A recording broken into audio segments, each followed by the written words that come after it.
You actually talked about that in next episode. Let me start that just section. Yeah. Just going to do that. So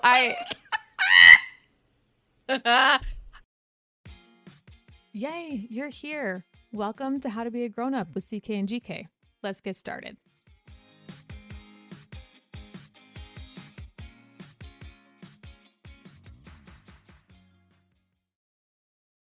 Hey friends. This episode had some mild to moderate sound issues, and we apologize in advance for the sound quality. We'll be back to our regular good stuff next week. Thanks for hanging in, and we appreciate you. Hello and welcome. And I'm not Jenny, so you're not going to hear me sing because nope, it's just not my thing. Just don't do it. We're so glad you're here. Welcome to How to Be a Grown Up. This is the show that teaches you how to do things like how to get crayons off the wall, because we just Googled it before we started recording. And by the way, the answer is you spray WD-40 on the wall and it'll come right off. Yes. I'm Caitlin, and with me today again is my friend Debra Doliner, who is the Austin head of marketing and growth for TULA Life Balanced. We met a few years ago when our kids were in kindergarten together, and she's just an absolute joy. She is our Zen master of strategy and glow-giving guru for our self-care talk today. Last week you were here and you shared steps for and tips for how to manage our energy, things like deep breathing, things like prioritizing different parts of your routine for when you know your energy is at its peak or at its lowest.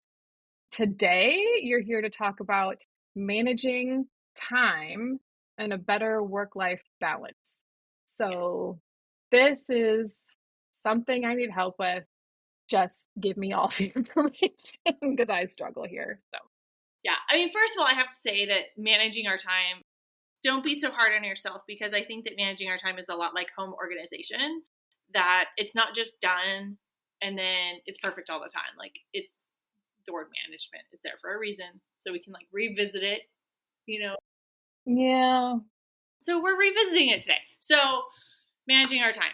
The one top rule that I can say is to sit down and really write down, what does your ideal day look like? And I know our weekends look a lot different than our weekdays. So sit down and write down that you're like, what would I like my ideal day to look like? Okay. So I'm curious, like if you were to, I'm putting you on the spot, but if you're like, okay, what would my ideal day look like? That's a good question. I'd probably start with sleep, like sleeping until my body naturally wakes me up. Yeah. And sometimes my body will naturally wake me up, around 4 because anxiety, but also if I could go back to sleep again. So I'd probably enjoy doing that. Yeah. And then, breakfast tacos and coffee and spending some time with good friends and laughing, maybe crossing something off of my to-do list, finally making that phone call that I've been putting off for 3 months, but it takes 5 minutes. Mm-hmm. And then spending the rest of my time with my husband and my son, watching movies, playing games, stuff like that. Yeah, that sounds pretty similar to mine. Yeah. I am impressed that you all eat breakfast tacos during the week, because that is something that we do like as a treat to us. So it's not an everyday. It is if it's ideal day. Yeah.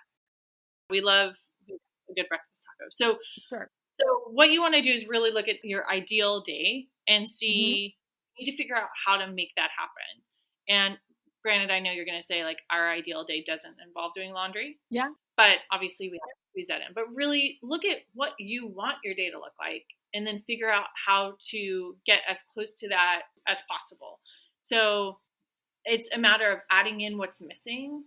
So for us as a family, I realized that I really enjoy doing game nights with our family. And after dinner, sitting around the table, playing cards. So fitting in what you want, adding in what will bring more meaning to each day, and then subtracting what's not working. We have made ourselves so busy, and we commit ourselves to so many things that aren't necessarily ideal or not moving us towards our goals, that we sign up because we feel obligated or for various reasons. And I am voting for us to slow down our life. And I know that some people are like, but I'm a parent and I have all my kids' things. And I'm a firm believer in also showing our children that that their schedules also don't have to be so crazy. And talk me off the ledge. Do you think that this is crazy, or do you think that this is possible? That if we started subtracting the things that we don't have to do in life, do you think this is possible? I do. And you made it just sound so simple. My brain always goes back to teaching. It's backwards design, right? If this is the end goal, then what do I need to do to accomplish the end goal? If I need to take out this thing that sucks because it sucks and it doesn't fit my ideal day, and then I need to add this piece in, that seems pretty simple and manageable to do. I think also knowing and being realistic that like that's that's a target. It's not going to happen every day. Yeah. But even if it just means sort of taking out one thing that sucks to get you out of, you know what I mean? Or adding in one thing that makes you happy, I think could get you, that seems pretty manageable to me. Yeah, it does. And I think for us, even our dog, luckily, is not one of those dogs that has to be walked absolutely every day. She's not a high energy dog, but I realized I was happier when I did walk her twice a day, if possible. Sure. And even if it's for 5 minutes around the block, and she's, Yeah. She doesn't complain, but she's of course happier when she does get a walk. I hope no one's judging me. No. Yeah, putting those things bring more meaning to your life. And especially for our weekends, because I am guilty of this, of spending way too much time on our phones, spending way too much time on social media. When we know if we replace it with something else that would bring a lot more meaning into our day, we can move ourselves towards a happier life. So I know while that doesn't look like managing time, I think it's a really good starting point. Like, is how I'm spending my day moving me further towards my goal or moving me further away from my goals and my ideal life? Yeah. And use that as like a daily target. We're so quick to be so hard on ourselves about getting on our phone and scrolling, but I read something recently and it completely changed the way I think about habits and time management. And I reflect back on it time and time again. And that is, our brains are, for the most part, pattern seekers. That is our brain's job, is to search for patterns. And so if we've created that pattern of at this time of day, I pick up my phone and I scroll, that's what our brain is going to go to, and it's what it's going to seek out. And so I think working hard to get to find that new pattern will be helpful, but not beating ourselves up about it, because that's all our brain is doing. And so we're so used to getting that dopamine hit that way that we can find another way to get that dopamine hit. That is something that I've been working on for myself lately, is kind of separating my thinking about myself from my brain's job. There is something very valuable about that metacognitive piece of thinking about your thinking, but there's also something very valuable about separating out your emotions from what's actually being processed by your brain. So that's a really nice point, and I'm glad you called that out. How is my brain thinking versus just like being taken over by the thoughts? But like, so going back to time management and all of that, I know we all know this, to like plan your day, plan your year, plan your day, plan your week, plan your month, plan your year. But make sure when you're planning it to include your life there, because like in the work-life balance, when we look at our work-life balance, so I would bet no one is like, oh, you know what I need to do? I need to put more work. I need to put more work in this. Yeah, no. Put your life in that schedule and protect that time. And I know we touched on the phones a little bit, and I'll go back to it in a little bit, but I have to admit that my phone addiction is so bad that I have a lockbox. There are many that you can order. Mine's on Amazon. It's called the Sky Portable, and you set the time and it literally will lock your phone. And my addiction's that bad. And so I just put it in the lockbox and I'm a lot more productive. And it really does show you how attached we are to picking up our devices. So as far as time management goes, that is definitely a good tool for those of us that just can't stop or are very distracted by our computer in our hand. No, I'm thinking about it for myself. Wow. Good for you. As far as managing our phones are they're such great devices, but we have to make sure they don't rule our lives. Yeah, absolutely. Yeah. And with that, I have to share a quote that I can't stop thinking about from Dolly Parton. And it's, don't get so busy making a living that you forget to make a life. Oh, all of us just need to follow the Church of Dolly. Like, she's just so amazing. She is. She is. So with time management, the other really important aspect is to prioritize and delegate. And I want to start with putting fewer things on our to-do list. So you can put a brain dump at the beginning of the week of all the stuff that you need to get done that week or that month. But if you actually put just 3 items on your to-do list that day, you're more likely to accomplish those things. Because if we put too much, sometimes we just put what we hope to get done. Oh, yeah. It's overwhelming. So just put down where you're like, I have to get these 3 things done. And guess if you finish those 3 things and you have extra time, you can go back to the other list and say, okay, let me pull one more of those things. Because it's the overwhelm sometimes that stops us from getting more done. Oh, I absolutely have overwhelm paralysis, 100%, which is why I have to start with something small and then build in momentum for myself.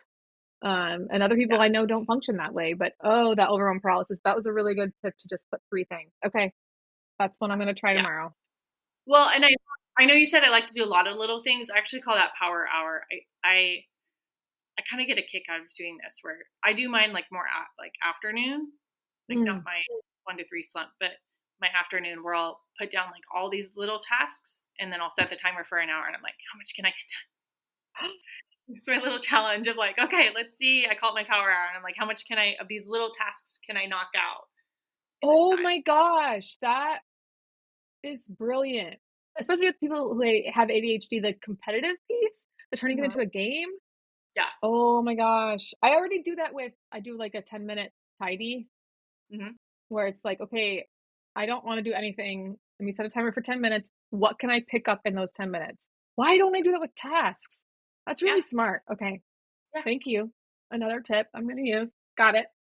Yeah. And it feels so great when you get all done. Oh, yeah. Yeah. So I briefly went over prioritize and delegate, but I want to dive more into it. Please do. The brilliant Stephen Covey said not to prioritize what's on your schedule, but to schedule your priorities. So really going to that ideal life and your goals. One thing that we all do, though, I think, is we work outside of our work hours.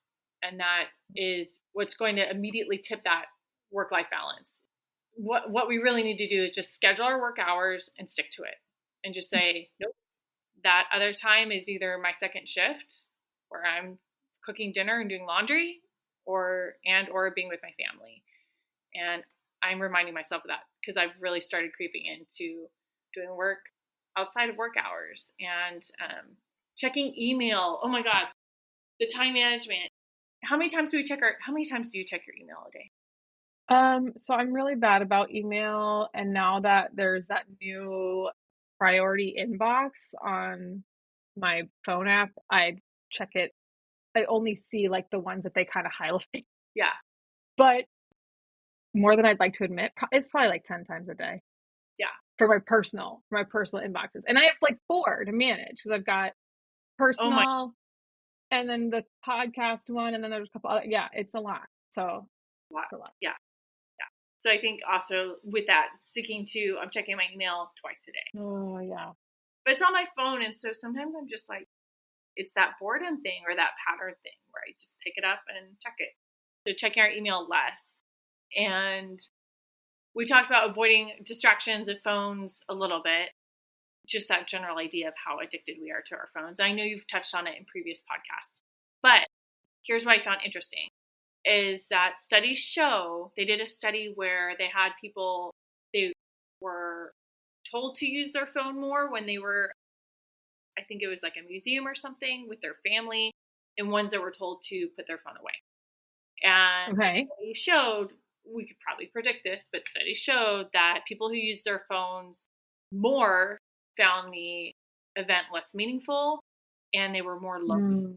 Even if they were with their family, they were more lonely and they found it less meaningful.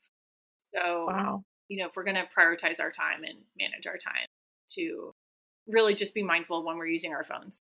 And then Yeah. the constant interruptions, they show with work, it comes at a cost. So it takes away our productivity, our mental well-being. And so really eliminating any distractions. So that's interesting because I do a couple things with work. I have an app that kind of schedules my tasks for me. Like it auto populates my calendar with this is your priority right now. It's due, in 2 days, whatever. Yeah, But I have it set so that I only check work emails at the beginning of the day and at the end of the day nice.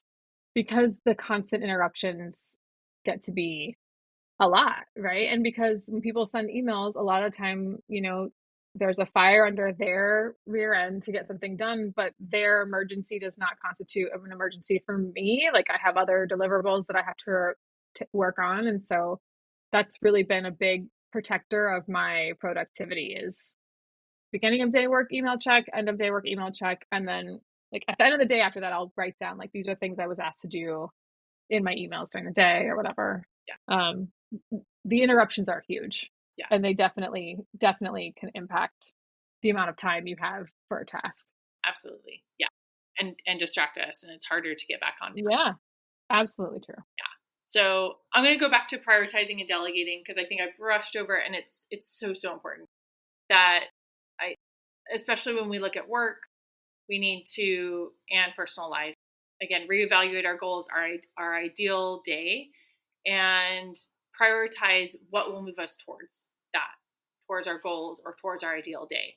And the other part of it is delegating. And we have filled ourselves with so many obligations. I think it's time to start delegating those or getting rid of them altogether. Let me give you an example. So TULA, we are a on-demand personal assistant and personal chef company. We have an app where clients can go on our app and request within 48 hours anything that needs to be done off of their to-do list. And I think it's important to, whether it's with TULA or a friend or a neighbor, to learn to delegate our tasks that we don't have time for or that we really, really don't want to do, or that have been on our to-do list for several months. So I'm sure you have, can you think of anything that's been on your to-do list for like several months that you just like don't want to do? Yes. Okay, so one of them was making an appointment for my cats to go to the vet. They're just fine. Yeah. They just haven't been to the vet in a while. Yeah. And that, So they're fine. So finally did that. And then the other one is I have a bunch of things that need to be put away that are from the last trip we took, and they're just sitting here in a basket. And it's right next to a basket of things that need to go to a donation facility. yeah. I just haven't taken them. They're just sitting on my floor, and it'll look so much better when they go away. I just haven't done it yet. Yeah. And there's no judgment whatsoever, because if you came to my house, I have the same thing. And I think that it's a matter of letting ourselves ask for help and accept it. So whether that's delegating it to our husband or a friend, so we can get rid of those tasks and offload those off of our to-do list. Because like you said earlier, you said, oh, I had that phone call to make that took me 5 minutes. That has been on my to-do list for a long time. And sometimes it weighs more on us mentally than it does just to like delegate it and let it go. Oh, yeah.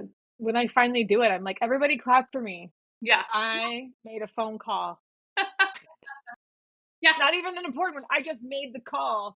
Congratulate me. I need a hug. I need a cookie. Yeah. I'm gonna buy myself a little treat. Like what else? Yeah. Yeah. It's so hard to do those things sometimes. But yeah, it does weigh on you quite a bit. And then this is the part where that I really need to work on that you mentioned it earlier is, and I beat myself up with my self-talk about it, where I'm like, seriously, took you 5 minutes to make that phone call and you sat on it for 3 months. What are you doing, you stupid head? You should have finished that a long time ago. And that's not healthy, right? And it's unrealistic to do that, but that is the way or if I don't get it done, then I'm like, really? Yeah. You sat on your phone and you scrolled. You found how many memes today and you didn't make that 5-minute phone call? What is wrong with you? And that's not, neither one of those are healthy. So yeah, no, we have to be gracious to ourselves, because I think sometimes we just don't want to do something, and that's okay. I had a similar situation where we had taken our dog to the amazing dog sitter, but we brought the crate with us, and the crate was sitting in the back of my car for like 3 months. I'm not kidding you. Uh-huh. There's a box in the back of my car. It's an empty box. Yeah. Yeah. And I was reminded of it like every time I do grocery store pickup, because every time I was reminded, because they would be like, do you want us to put this on top of the crate? And I was like, sure, it's fine. Yeah, no big deal. You can put it in there if you want Yeah. to. It doesn't matter. It's all good. Yep. Yeah. And it would kind of like make the little sound, that the crates make when Yeah. you're like, oh, it's in the back. I got it. Yeah, I got to get that out of there. Yep, I get it. Yeah. So what I should have done is just said to my wonderful husband, hey, can you get that crate out of the car for me? So just delegate it. But I'm curious. I want to ask a conversation around our culture of delegating and Yeah. what would make it easier for people to ask for and accept help and delegate. So I think a lot of this is tied back to the American culture of this I do myself, this bootstrap idea, right? And then and a lot of it is the evolution of what women have done to further their own social station with feminist movements and things like that. Um, we went from being people who worked full time inside the home, getting all these things done. And no, stay at home moms do not have it easier. What I'm saying is the time was spent differently, and you weren't expected to do things outside the home and inside the home, right? Like right now, there's this expectation that women parent as if they are stay-at-home parents, but work as if they are not parents. And those two things, you can be both an employee and a parent, but those two things can't coexist in perfect harmony all the time. It just doesn't work. Yeah. So I don't want to say we've done this to ourselves, because that's not it at all. I think culturally, there was a time when people helped each other more. We had different expectations around what it was to work outside the home. This work from home life was not the same as it is now, where sometimes you don't have any separation between the end of your workday and then your second shift that picks up right after that. So in terms of asking for help, there was a time where we didn't really have to ask because people would pick it up for you, or because you weren't so stretched. Yeah. Right. I think now it's hard for women to ask for help because, one, we don't want to, for a couple of reasons. One is that we're supposed to is in air quotes, supposed to be able to do everything. Two, ideally, we have a partner who gets it, who we don't have to ask. We can just clearly be struggling, and they'll say, "Oh, look, the laundry needs to be done. Let me go ahead and do it." Yeah. But mostly I think it's just that shame of, I'm supposed to be able to do this. Yeah. Why can't I do this? Yeah. I don't want to ask. And so I think it's easier when there's a menu of options to choose from, right? Like, here are the 4 standard things that everybody needs help with all the time. Like laundry, getting crap done outside the house, dropping off stuff, errands, and a couple other things. And you can just choose. If you could pick up my groceries and fold my laundry for me, that would be amazing, right? Those are things it's already there. And also taking away the fear of asking someone face to face for help. Yeah. Right? Isn't that that's so hard to look at someone and say, I need help, especially asking people that we know, who know us, to support whatever it is that we're struggling with. That's a hard thing. Yeah. And I think it's also probably because we already know that we're busy and we're afraid to add something to someone else's plate. Absolutely true. Yeah. That's why I do think that TULA is amazing, because you can go on the app. You don't have to talk to anyone. You type it in, you ask for the help. But I do understand that, I wish everyone would have TULA in their lap. I know that's not always feasible. So that's where I'm like, well, what else can you delegate? And I think one of the best hidden gems that parents have neglected are our babysitters. And here's what I'm talking about. So my husband and I go on date night at least twice a month, sometimes more. Good for you. Yeah, I know. It's great. Well, because we're like, it is one thing that we prioritize, and we love it. We need it. We find that when we don't do it, we're just not. You're not yourselves. Yeah, exactly. It's better for us to have that. And yeah, I think, date nights aren't for every couple, but if they are, we hire our babysitters for an ungodly amount of money, and we pay them to watch our children. Our children go to bed at like 8:39, and then the babysitter sits there and enjoys your Netflix, which is great. But we looked at each other and we were like, why have we not been asking them to fold our laundry? Or at least our son's laundry, if you don't want to outsource your own laundry. Then I'm like, use your babysitter's time when they're sitting there at night. Utilize them to help out that to-do list. Like, make it a 2-for. You're going on date night, you guys are relaxing, your babysitter's taking care of your child, and after your child or children are in bed, have them offload some of those tasks for you. You're paying them there. And often we're like, we're just paying for a warm body to sit there and watch Netflix. Like, no. Some of the other things, like you mentioned, like, oh, I need to take this to Goodwill or Salvation Army. You know, if you're friends with your neighbors, say like, hey, is anyone doing a Goodwill run? Or the best thing is when we get together and we sort of work as a community to help delegate some of those tasks, if that makes sense. So like one of our neighbors, Absolutely, bringing stuff to the recycling down in Austin, already had an appointment. He's like, who needs stuff? So I think looking for those options to delegate. I think if we slowly work towards shifting that culture of asking for and accepting help, those things can fall into place easier. I like that. I hadn't thought about like the people who are already doing something. Like, they're not going out of their way. They're already going to do it. Why not see if they'll take your thing too? Yeah. Good one. And that's the one thing I keep trying to think of, a way that we could make I haven't thought of it yet, but a way that we could kind of create a group thing for TULA for that idea. Like, we're all running the same errands. We're all going to the post office and picking up groceries. And so what's a way that we can just do it together and be smarter about our time? Yeah. Yeah. I like that. Yeah. I almost fell out of my chair. Yay. Way too much on the hand. Alrighty. So, well, let me say the last few things, because I know when it comes to time management, I am not a huge fan of meetings, and I'm a board member of an organization. So if the other board members are listening, I love being on the board, and their meetings are very productive. That being said, I hate nothing more than going to a meeting that is pointless, that could have been put in an email. So time management, stop going to pointless meetings. Stop signing yourself up for pointless things that are just a waste of your time. Also, if you have one of those notoriously wasteful meetings, I saw some like meme or tweet or something that was like, if no agenda, me no attenda. Just like make sure that there's a reason that you're going. Tell the team, can someone please tell me what the agenda for this meeting is so that I can determine what value I can bring to the meeting? Because if I can't contribute anything valuable, I'm not going. Like, Yep.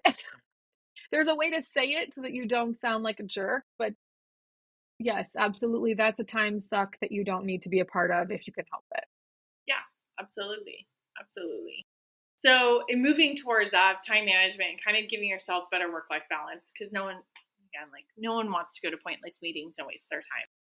So I know we've touched on this earlier, of to have better work-life balance, it's about adding things and subtracting things and letting go of things. But I know we all know this. So I wanted to ask you too, what makes it hard, do you think, in our culture? What makes it so hard to let go of things, even if they're not serving our goals or ambitions or our ideal life?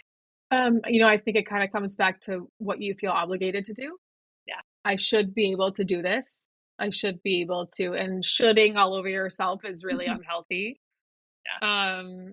I think that's a big part of it. I think some of it is habit. I think some of it is, it worked for someone else, it should work for me too. Yeah.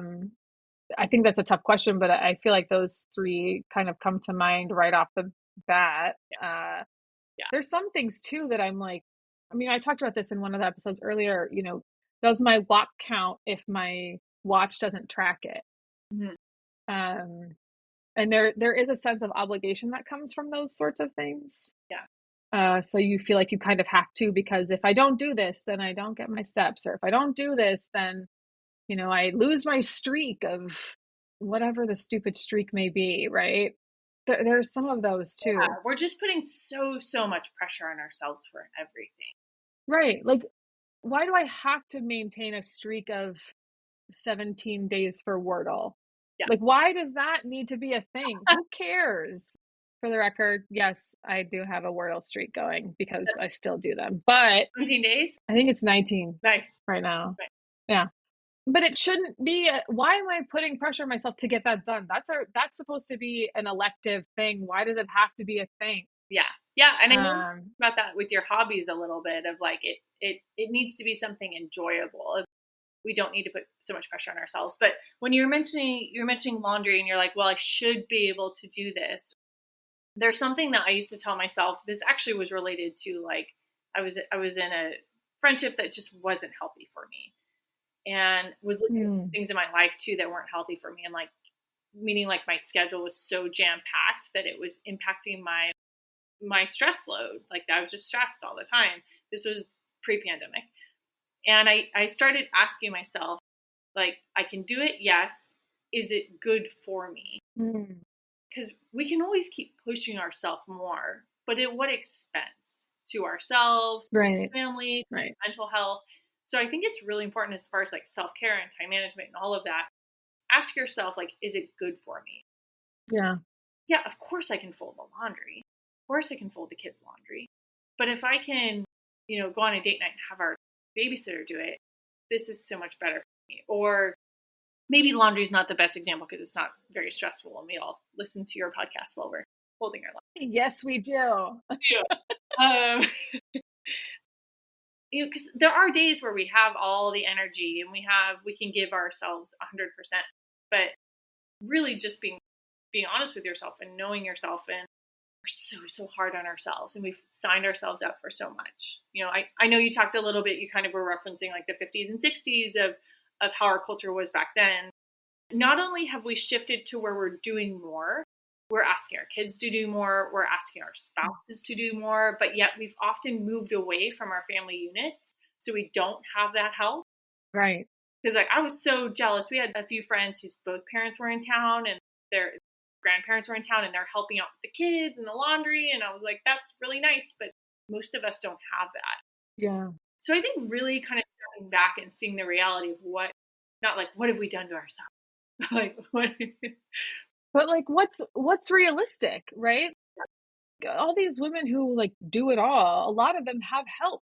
And this culture of like taking care of yourself, not only do you do things yourself financially with your job, but you also do things yourself in the home. And that's just not how we were meant to do things at all. And even too, I was thinking earlier that I think it goes even further than what we give ourselves credit for. So I didn't live in the 50s, so I don't know 100%, but I do know like a lot of it was like TV dinners, right? That TV dinners were kind of, it was a thing. Special. Yeah. Where now we shame ourselves for something that's like even close to a TV dinner. We keep like raising the bar for these expectations for ourselves, but we're not delegating anything. Of course we're going to get burned out and not have time to take care of ourselves. Yeah. And I actually saw another thing on Instagram or TikTok or something that was like, maybe it feels like it's getting harder because you keep changing the expectation.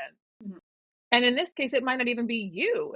To me, it's external forces. It's society changing expectations, right? Like there was that whole Pinterest birthday party thing that started happening where it was like, why did parties have to become this big deal? Like, why can't I just order pizza and take all the kids to a pool? Like, what's wrong with doing that?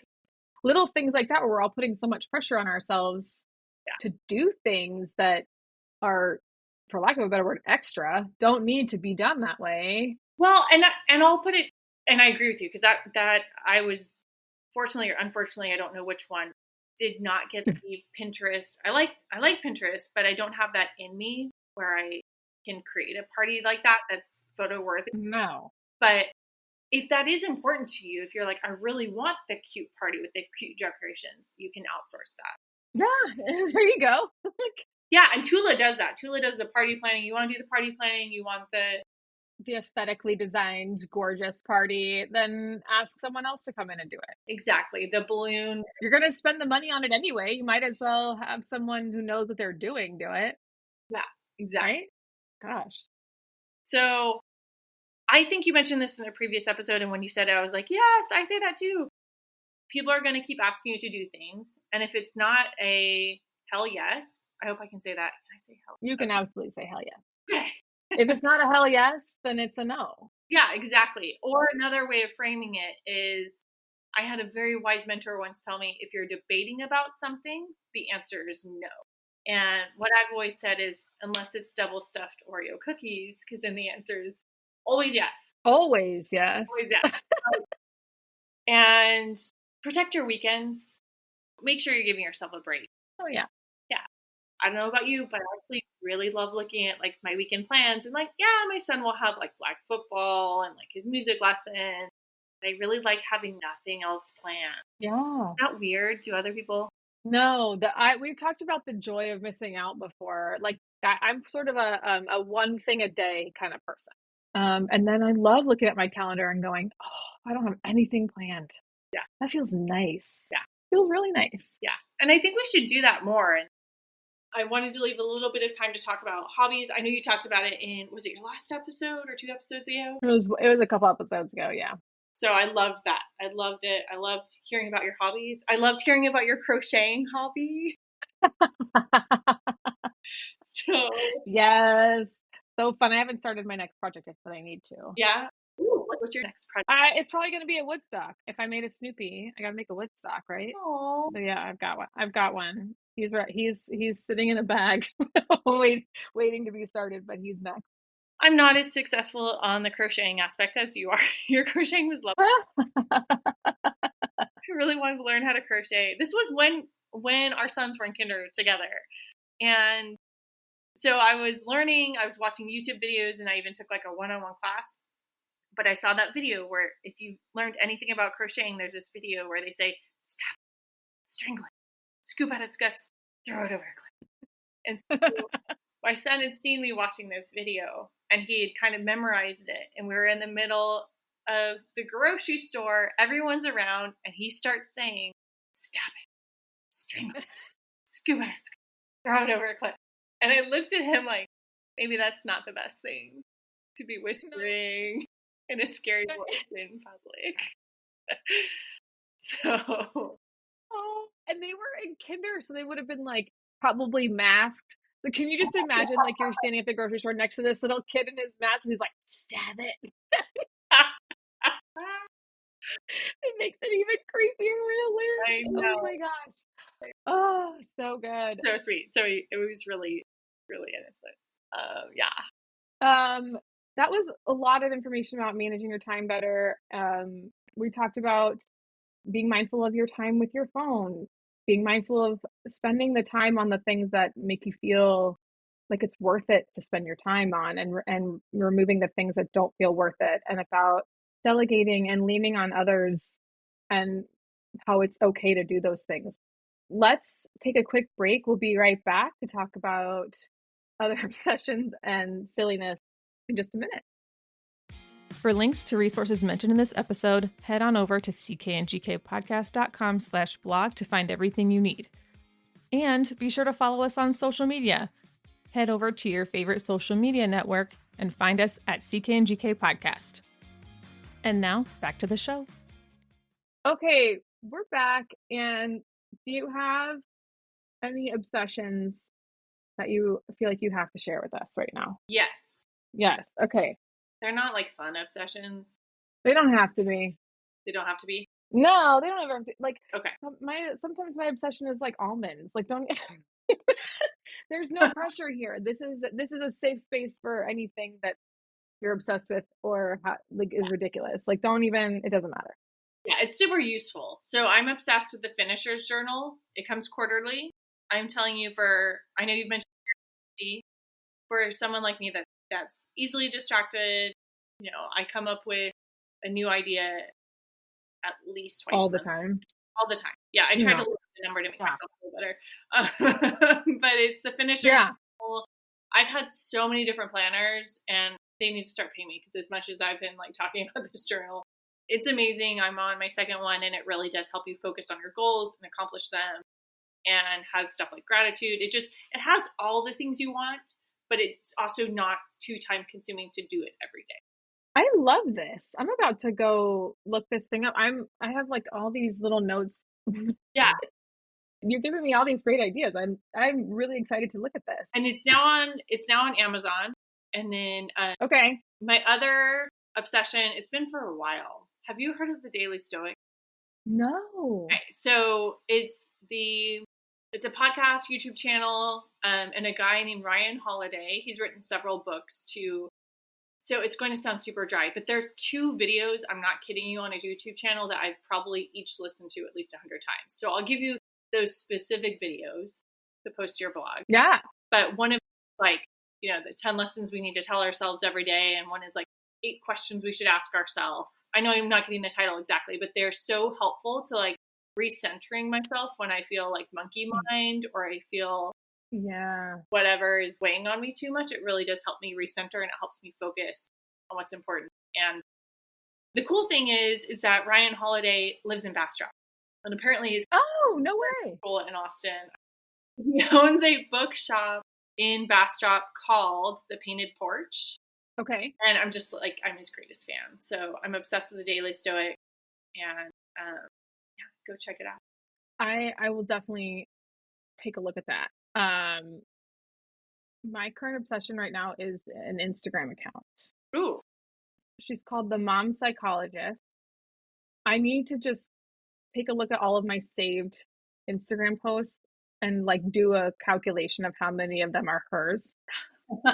But it's like, I have all these saved Instagram posts, and some of them are like things I want to talk about on the show, or things that I just think this is brilliant, or this is funny. And this one it just makes its way into like my mom folder. Yeah. But she has things like, these are 5 questions that are meant to be used before bed that will strengthen your connection between you and your child. Oh. Or morning rush mistakes that will ruin your entire day. Ooh. Like, what? This is so smart, and it's easy to consume. It's just a swipe, right? She puts one tip on it, it's fine.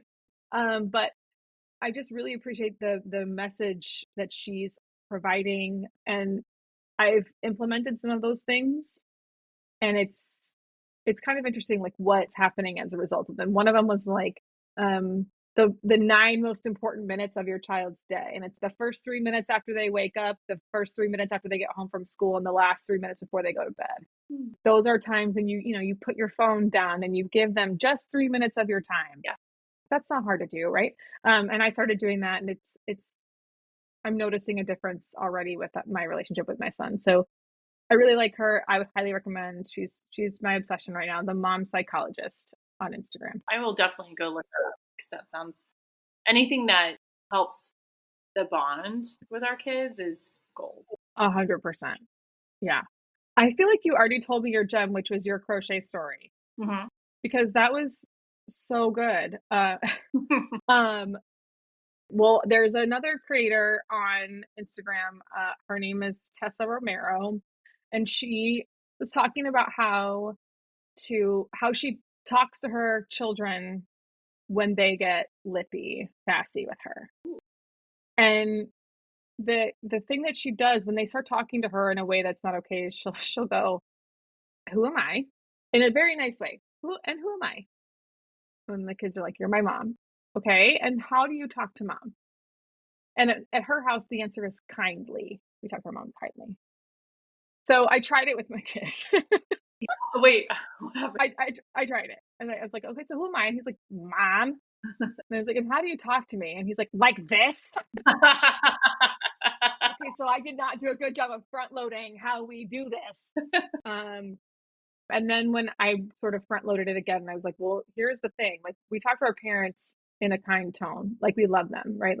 Like we want to be talked to. Any of those things would have been appropriate responses. Yeah. I did the pre-teaching, which I had forgotten to do. And then the next time I tried it, the question, I said, who am I? And he goes, I really don't want to do this. Oh. And it's like, okay, let's try it again. Who am I? Mom, I really don't want to do this. So that was my parenting fail. Yeah.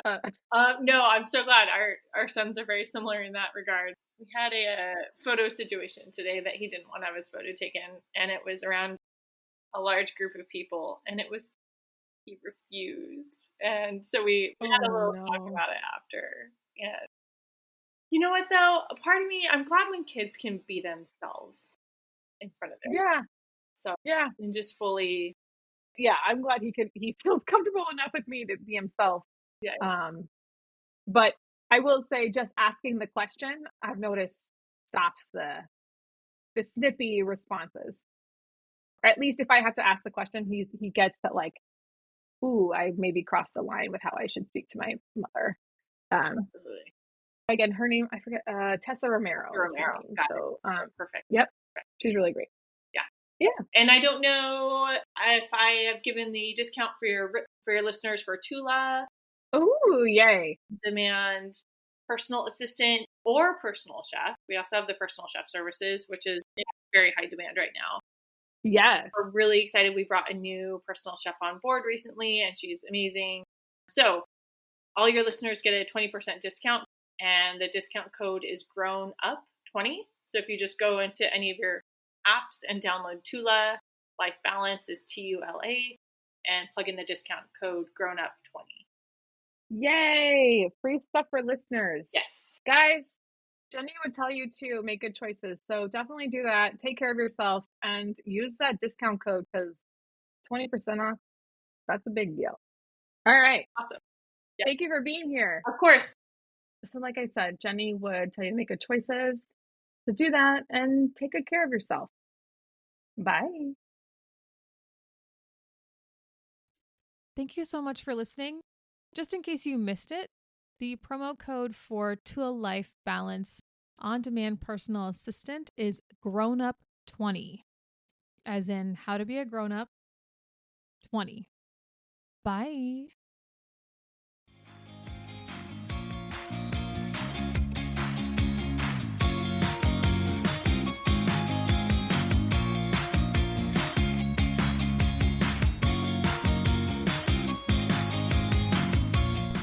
Hey friends, thanks for listening to the CK and GK podcast. Find us at CK and GK podcast on Instagram and Twitter, and rate, review, and subscribe on Apple Podcasts, Spotify, Good Pods, or anywhere else that you pod. See you next time.